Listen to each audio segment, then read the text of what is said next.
Você já teve vontade de perguntar alguma coisa para um padre, assim, uma pergunta que ninguém faz para ele? E de repente você encontra um pastor também, porque a gente vê muitos pastores na mídia hoje, muitos pastores famosos e padres famosos também. Aí você fica na sua casa pensando, como eu estou aqui na minha casa hoje, aqui pensando um monte de perguntas, o que eu vou fazer para eles, né? E aí eu convidei o pastor Luciano Scala, que ele já é pastor há 11 anos, olha que bagagem que ele tem. Ele é pastor junto à comunidade evangélica Vale de Bênção. Além disso, ele fez um trabalho belíssimo na Chácara VB, que a Chácara VB é uma casa de recuperação para dependentes químicos.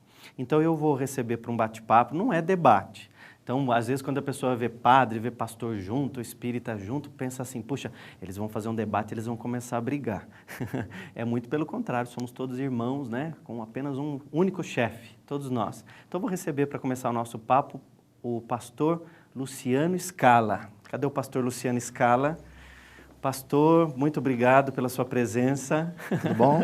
O senhor que é um amigo muito querido de muitos anos já. Prazer estar aqui. Eu conheço o seu trabalho, belíssimo. Senta aqui. Pastor, por favor. Obrigado. Porque eu vou receber um colega nosso também, né? Com certeza. Um amigo muito querido que veio também para bater papo com a gente hoje, que ele é um padre também, um padre muito jovem. E às vezes as pessoas falam assim, olha, está chegando aí um padre. E as pessoas falam assim, o padre é jovem, né? Quando ele chega. Então, na verdade, é um padre, é um reverendo, o reverendo Quirilos. Então, esse reverendo Quirilos, ele é da Igreja Católica Ortodoxa. Ele também é diretor do projeto Recanto Vida Nova, que também trabalha com dependentes químicos, que hoje também eles vão falar um pouco sobre esse trabalho, né? É um projeto aí de amigos. Então, eu vou receber o reverendo Quirilos. Cadê o reverendo Quirilos? Ô, reverendo, obrigado pela sua presença. Muito obrigado pela presença do senhor. Pode sentar, fica à vontade.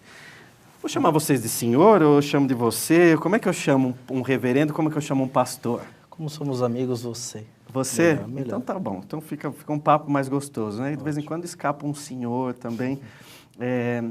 Bacana porque quando eu falei que hoje no programa nós íamos receber um padre, um reverendo. Aliás, qual a diferença de padre e reverendo mesmo? Reverendo? O reverendo, na verdade, é um título de honra. O reverendo pastor, o reverendo padre, como a nomenclatura, o meritíssimo juiz. Tá. Então é um título de honra. É um título de honra. Sim. Muito então, usado algumas décadas atrás pela Igreja Romana como reverendo, né? Então quase não se chamava o presbítero, o padre. Se falava, o reverendo está chegando na cidade. Tá. Então, quando eu falei que vinha hoje ao programa o reverendo, e quando eu falei que vinha um pastor evangélico, as pessoas falavam assim, puxa, então hoje vai esquentar o papo, então vamos ver, vai sair debate, vai sair faísca. Porque no Brasil, infelizmente, tem aquela coisa, né, aquela cultura meio estranha das pessoas acharem que tem que brigar sobre as coisas, e vão ao estádio e brigam com a família quando alguém não concorda com as suas ideias. E o que eu mais gosto dessa coisa do nosso país, essa coisa democrática, essa liberdade que a gente tem, é justamente poder falar e aprender. Então, quando eu converso com um reverendo, quando eu converso com um pastor evangélico, como a gente pode aprender? Olha que bonito hoje essa sala, nós três reunidos aqui, eu que sou espírita, né? Conversando então com um reverendo e conversando com um pastor. E os três juntos aqui, jovens. Eu sei que vocês têm um trabalho belíssimo também com dependentes químicos, que daqui a pouco eu vou perguntar para vocês do trabalho, mas eu queria saber do pastor, né? Dentre tantas coisas que nós temos hoje de liberdade no país, por que ser um pastor evangélico? De onde vem isso, hein, pastor? Então, na verdade, não é uma escolha. Tá. Nós encaramos como um chamado, né? Um chamado, uma vocação. E eu comecei jovem, comecei aos 20 anos, nessa minha carreira como pastor, fazendo a obra de Deus. E, na verdade, é isso, né? É um chamado anos, mais de ou Deus. menos? Quando eu tinha 20 anos. 20 anos, tá. Hoje eu tenho 31. Tá. Não parece. Tá bem. E, aliás, o senhor me trouxe um presente, não foi? presente. Que eu estou vendo na sua mão. Esse é o livro. Esse aqui é o seu primeiro livro. Correto. Chamado Pensamentos e Reflexões, Aprendendo a Lidar com os Conflitos da Vida, Isso. do pastor Luciano Scala. E aqui você conta um pouco da sua história também, como pastor? Sim, coloco algumas reflexões e nessas reflexões eu coloco, sim, um pouco do meu testemunho, das minhas experiências com Deus. A sua família é toda evangélica? Pastor? Não, nem todos. Tá. Minha casa, posso dizer, meus pais, meu irmão, sim. mas nem todos da minha família, né? Para quem está assistindo a gente, porque a TV Mundo Maior, ela tem um público gigante de espíritas. Então, eu tento também, nos programas, informar as pessoas. E a gente vê muito falar, pastor, aquela pessoa, ele é um pastor, é uma pastora. O que é um pastor? Resumindo, assim, qual é o seu trabalho? Porque as pessoas pensam assim, o pastor, então, ele trabalha numa empresa, ele vai lá na igreja e ele prega. Não é isso, é o trabalho do senhor é ser um pastor, durante o dia todo, durante os finais de semana, o senhor vive o pastor. Eu vivo, assim como 100% do meu dia, isso. Como padre, padre, é padre. Né? Minha vida ela é dedicada aos estudos, tá. ao trabalho que é voltado também às atividades da igreja. Então tem a casa de recuperação, tem um trabalho que nós fazemos no presídio, com moradores de rua. Então eu trabalho 24 horas. No meu caso, sim. Eu já estive com o senhor em algumas outras ocasiões, sim. que nós íamos visitar instituições, ONGs, isso. E o seu celular não para um minuto. E aí eu falava, pastor, mas o que é esse celular que não para? Ele falava, são as pessoas que ligam, às vezes para pedir uma oração, para pedir, daqui a pouco nós vamos falar sobre isso também. Certo. E padre, o seu trabalho é parecido, assim, com o do pastor? 24 sim. horas... através do projeto Recanto Vida Nova, há 15 anos, esse projeto no bairro do Ipiranga, em São Paulo, tem tirado homens em situação de rua da drogadição. Né? Então, como diretor dessa instituição, eu tenho que cuidar de toda a parte administrativa, mas também não posso esquecer do meu trabalho pastoral em minha paróquia. Claro. Né? Onde é a sua paróquia hoje? Nós estamos no município de Mauá, ABC Paulista, né? Grande São Paulo. E por ser vice-chanceler de nossa igreja aqui no estado de São Paulo, então nós também temos que dar assistência em toda a parte da grande chancelaria de nossa igreja, auxiliando os nossos bispos, os monsenhores responsáveis por toda a direção da igreja aqui no Brasil e no estado de São Paulo. Quando o senhor fala desses homens, são homens que saíram da situação de rua, sim, sim. Que o senhor acolhe numa ONG, é isso? Sim. Uma casa de acolhida, na verdade, o nome é Casa de Acolhida Recanto Vida Nova. Tá. Então, são homens escravizados e nos grupos de narcóticos anônimos, nós chamamos de adictos, né? Os escravos de. Então, o jovem, o homem entre 18 a 65 anos são acolhidos em nossa casa e, na grande maioria, homens em situação de rua, né? Com a vida já totalmente destruída, sem contato nem com a família, alguns já 10, 20 anos de realidade de rua. Então, o nosso trabalho é justamente acolher, oferecer esse tratamento terapêutico e espiritual. Né? Não é um tratamento religioso. Nós não tratamos de religião. Sim. Nós levamos a espiritualidade. Então, lá o senhor acolhe católicos, evangélicos, sim, sim. Espíritas. Sim. O senhor vê o ser humano. Em nenhum momento nós queremos que eles se tornem, no caso, ortodoxos, sim. Que é a religião que eu professo.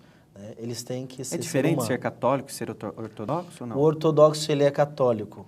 Se nós pudéssemos estudar um pouco aqui sobre história, nós iríamos ver que até 1054 a igreja foi una, santa, católica e apostólica. Tá. Então não existia igreja católica romana, igreja católica ortodoxa. Esse título, Igreja Católica Ortodoxa ou Igreja Católica Romana, surge através de um cisma de 1054, entre o Oriente e o Ocidente. Até aí era Igreja Católica e Apostólica. Católica vem do católicos, do grego, que significa universal, e apostólica, que é fundamentada nos apóstolos. A partir desse cisma, a Igreja do Oriente grita, nós somos ortodoxos, ou seja, orto, correto, né? E doxa, fé. Nós somos da fé correta. E os do Ocidente gritam, nós somos romanos, nós somos da Igreja de Roma. Padre, o senhor não tem vontade de casar, não?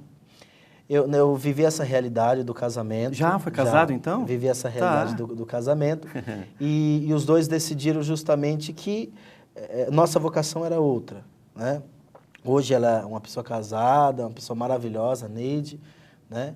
E eu voltei a essa realidade da vocação. Né? Por quê? A Igreja Ortodoxa, ela vive a realidade do sacerdote celibatário e do sacerdote casado. O padre não pode casar, mas o homem casado pode ser acolhido Sim. no sacerdócio. E no meu caso, eu ia ser um sacerdote casado. Mas quando estava no decorrer desse discernimento vocacional, nós decidimos nos separar. Hoje nós somos grandes amigos. Né? Tá. Deixa eu só fazer um gancho. Um homem solteiro pode ser pastor, não? Pode. Pode? Pode ser. Nem todas as igrejas aceitam. É, né? porque eu já vi isso também. Mas uma maioria sim. Tem igreja que eles falam assim, ah, ele não é casado, ele não pode ser pastor. Sim. Mas pode Tem isso ser. também, não tem, pastor? Tem. Como que o senhor Mas vê não isso? são todas, né? Por que será que tem isso? Eu particularmente não vejo a necessidade. Tá. Mesmo porque nós temos exemplo dos apóstolos que nem todos eram casados, né? Mas nós, na nossa igreja, admitimos sim pastores que sejam solteiros ou casados, sem problema algum.